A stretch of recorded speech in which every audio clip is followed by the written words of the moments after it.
Tamela, the divine helpers, also known as AKA the twin flames, Marital Moya. How are you getting on? Anyway, I do not forget about you. Anyway, as one of the gang, how are you getting on in your spiritual path? Because that alone is a journey on its own. And that requires, a lot one can take, right? A lot that one can take. Now, whether you are single, you're married or not, that divine helper, when they come, they'll come, irrespective of whether you are attached to one or you're not attached to one. They will come in your spiritual path. But anyway, here for moral support. Now, how are you? In general, how are you? Where are you in your spiritual path? That bit of yourself. How are you getting on? How are you finding yourself? Remember that, this game of hide and seek, the twin flame game, is about hiding yourself and forgetting where you've actually hidden yourself.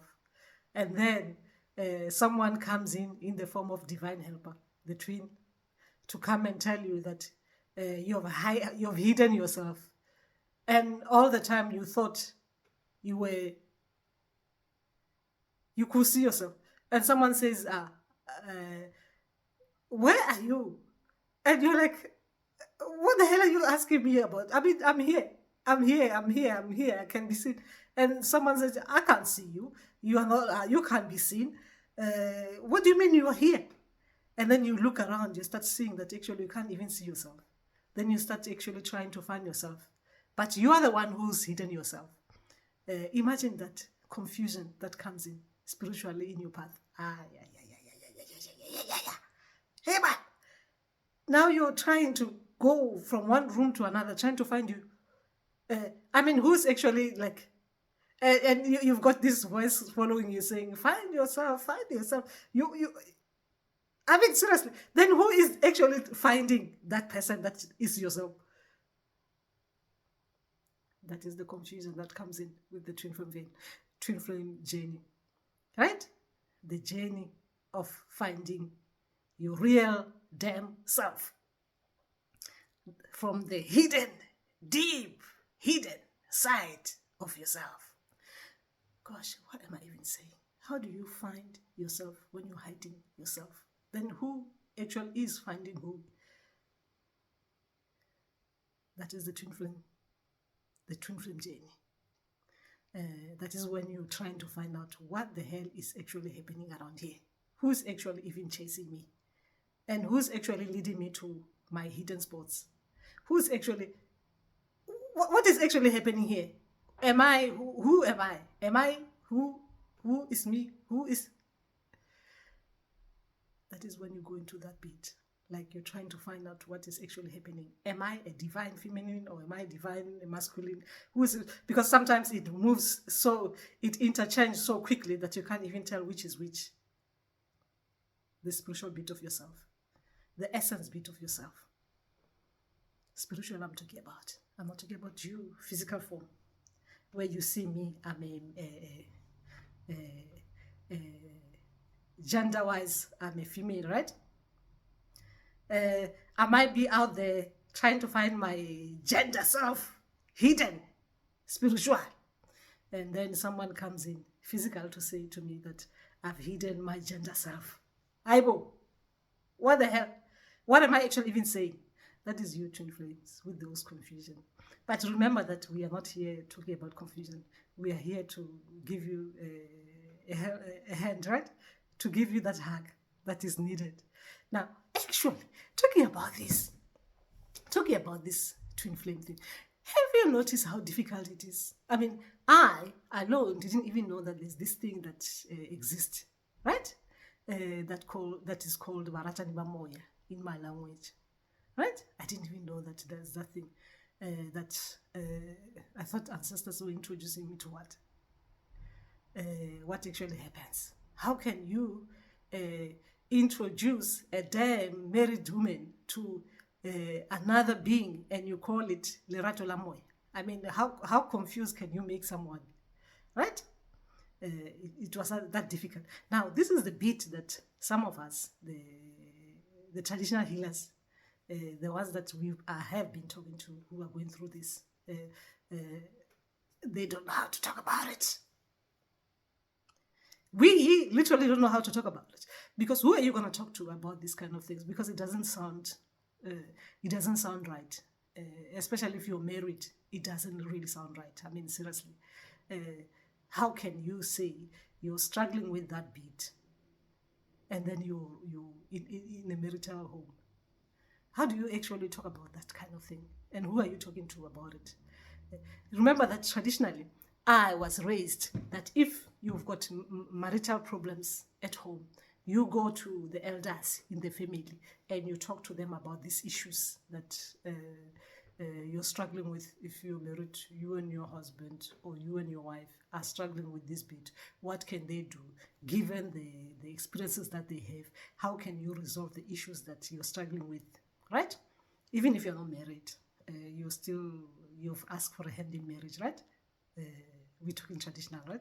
You ask those who knows, the uncles, the aunties, who knows how to deal with these things. They have dealt with it. They must know how to deal with it, right? So how do you deal with these kind of things? Now it becomes problematic for some of us who have never had our elders talking about things like there is Lerato la Moya. I mean, seriously, all we know that our elders talk about is that when it comes a time, there will be a time where the spirit will take you on another path. So you might find that as a married husband, you might go and ask for another hand in marriage, considering that your wife deemed it the right way is possible for the family and it's good for the family. To go and ask for another hand in marriage somewhere else, then it becomes polyandry or it becomes polygamy, right? It is traditional, that's what it is. But then how come the modern ones, the ones who are modern, who are introduced to these things, and you actually don't even know that these things exist? How do you deal with it? That is where I come in. Huh? You got it covered.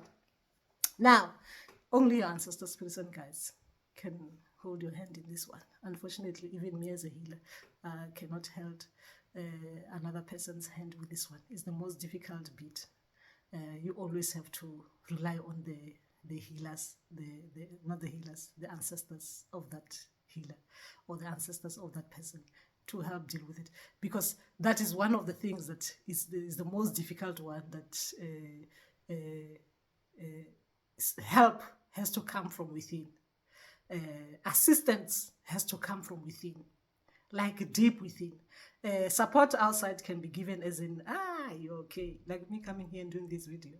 You'll be fine, isn't it? You'll be fine. The dreams, they come like this. How do you tell which one is which? I can't even tell if I'm talking to myself out there. If telepathy is just me talking to myself. And then I come in and said, you can always tell there's essence.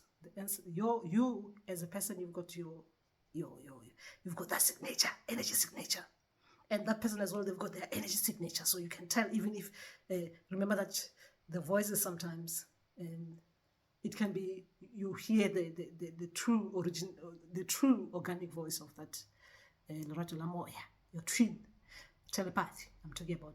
But sometimes it comes in, is so blended in with yours that it's like listening to that person's essence, energy signature talking through, and then you reply, because obviously you consciously reply to their higher self to higher self bit. But it's like you're too intertwined, not intertwined, too connected. You're one. Obviously you're one. The energy became one. So you start asking yourself questions. Is it me? Am I talking to myself here? What is actually happening? Am I saying things? And are they saying? Who's actually saying that? I'm talking about the deep kind of telepathy that you get to become so used to in your spiritual path. I'm talking to you, the divine helpers. Ay, ay, ay, ay, ay, ay, ay, ay, ay, ay. That one, yours is a different one, isn't it? It's not only ancestors that you have to be asking if it's the ancestors talking to you. It's not even about the souls talking to you. Then you've got a human being, a physical living human being talking to you when you're least expecting it, actually when you need it. Sometimes you force it. Anyway, we're not talking about what people do in their private spaces. Now, this here is about holding your hand and trying to make you understand where this thing is going. Now, I was talking about how difficult it is for some of us that we are unable to openly talk about these things. I alone, I myself, I found it was so difficult for me to openly talk about this, because it's like, how do you talk about it? I mean, seriously. But now I'm like, it's like I'm promoting. I'm sorry. I apologize. I can be too much of myself. Yes, it is one of those things that is difficult to talk about. What are you talking about? What are you saying? Oh, I forgot that this name is gone. What are you talking about? Who am I actually even calling myself? Talking about this thing. Anyway, talking about that one. You see that I was talking about spiritual names, that my spiritual name is gone. The old spiritual name is gone. That one is gone, right? Guess who stays in? That one doesn't go. Whether you're moving into another different path or not, that one is still there, right? That one is still there. There's no adaptation. There's that one is still there, right? That one is still there. Like I told you, that this one stays, whether you're dead or not.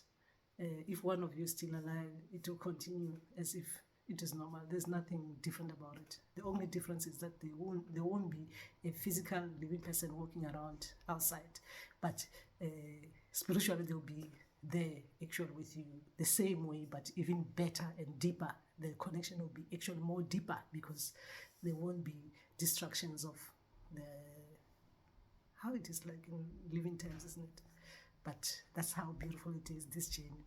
Now, talking about that, what I'm trying to say here is that keep on, my people. Again, keep on keeping. So remember that guidance should come. It will be given to you nicely in the way that you understand it. But do not feel alone on this. It is normal. It is a normal thing that is happening to you. It's very much so normal. It is just that, like, I didn't even know about it until I went into it. If someone was to tell me about it before I got to understand what it was that I was dealing with, I would have thought they're crazy, right? Seriously, I'm being honest. I would have thought they're crazy. I mean, seriously, can't you stick to what you have? This is like a way of trying to make something that is not, and trying to make you feel like you're something special. I mean, everyone is supposed to be getting these things. What are you talking about? Right? I would have been logical about it. But spiritually, there's no logic in it. It is what it is. But I guess with when something starts to be known, some people can distort it to suit their own narrative. But this is as pure as it is, spirituality. And spirituality is pure, very pure. We all are meant to be given a divine helper who will take us back to who we are supposed to be, the real selves. And so we can connect nicely with the source, right? We can connect nicely with the source. When I'm saying the source, do not think about anything. I'm talking about the universe. So we can become what we're supposed to be. We can look at things the right organic way, not with conditions, the things that we have been, things that have been introduced to us badly, and then we became too conditioned to them. thinking that that's how we are as people are supposed to be. But it comes in and strip that off, throw that away. And then you can start seeing yourself. Like I'm saying, you find yourself from where you've hidden yourself. As part of you were trying to preserve your sanity, preserve your original self, preserve your true self. When you were starting to be introduced to the wrong bit of false self, you hid the truth self. Because you've hidden it for so long, that person comes in and say, hello, hello, find you, find you, find you, find you. From where you hidden yourself. And then you start, because someone has already said it, for the fact that that person is the only person who made you aware of that, you become attached to them. And that attachment is what's supposed to be gotten rid of. We'll talk again and enjoy the journey to it.